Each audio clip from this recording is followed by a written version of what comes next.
Bienvenue sur Équilibre ta vie avec Virginie, le podcast dédié à la philosophie Ikigai. Je suis Virginie Torrenti et ensemble nous allons explorer chaque semaine comment découvrir et vivre pleinement ce qui donne du sens à notre vie au quotidien.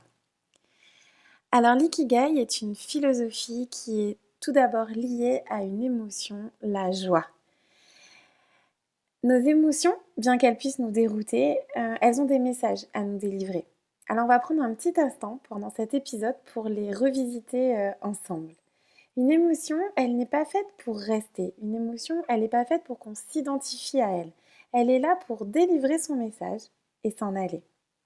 Être à l'écoute de ses émotions, c'est prendre de la distance avec elles et être dans cette forme de maîtrise intérieure où, comme on ne s'identifie pas à l'émotion, on peut ressentir le message dans ce calme intérieur. On va partir sur les 4 émotions principales. Partons sur la tristesse. La tristesse, elle nous murmure qu'il est temps de lâcher, qu'il est temps peut-être de s'arrêter sur cette randonnée qui est la vie. Pleurer, par exemple, n'est bien sûr pas un signe de faiblesse, mais vraiment un moyen d'alchimiser cette tristesse en douceur.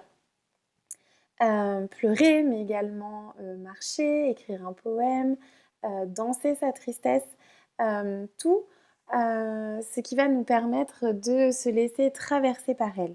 Et qu'est-ce qui se passe? Un petit peu comme un enfant après avoir pleuré, la joie revient. Donc s'autoriser la tristesse, c'est permettre à la joie de revenir. Deuxième émotion, la colère. La colère est une magnifique émotion pour mieux se connaître. Elle est là pour nous dire non. La colère, c'est l'énergie du consentement. Elle nous aide à nous dire ce qui est juste pour nous. Elle est clairement un outil de connaissance de soi. La colère n'est pas la violence. La colère, elle est là pour dire je ne suis simplement pas d'accord avec toi, avec la situation.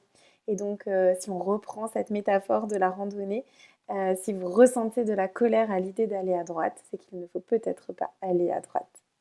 Cette petite voix intérieure, elle est là pour vous souffler ce qui est bon pour vous.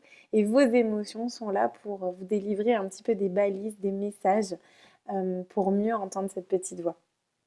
Alors la peur ensuite. La peur qui est souvent irrationnelle nous offre une opportunité de courage. Mais avant, elle a un premier message à délivrer, celle de se mettre en sécurité.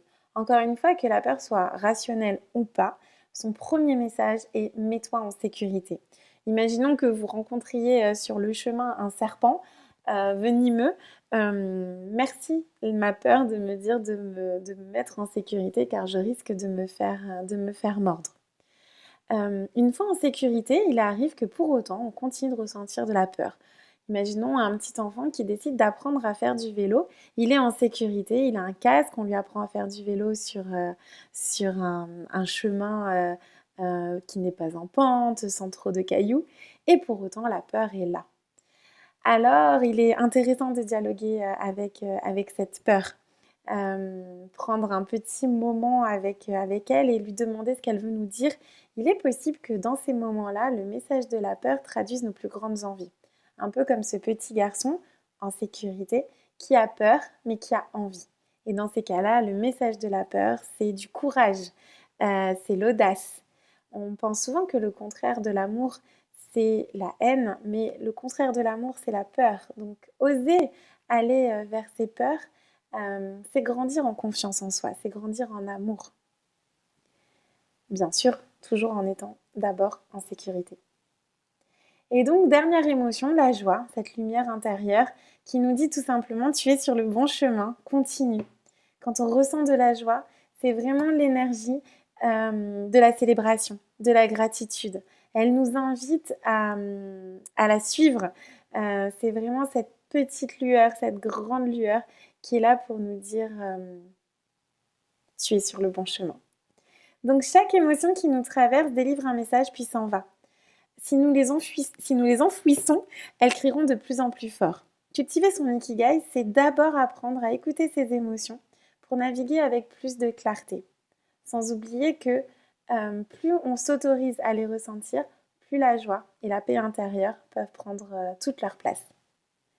J'espère que ce deuxième épisode vous a plu autant que j'ai eu de plaisir à l'enregistrer. Je vous souhaite une belle et douce journée sur le chemin de l'ikigai et vous dis à très bientôt pour un nouvel épisode.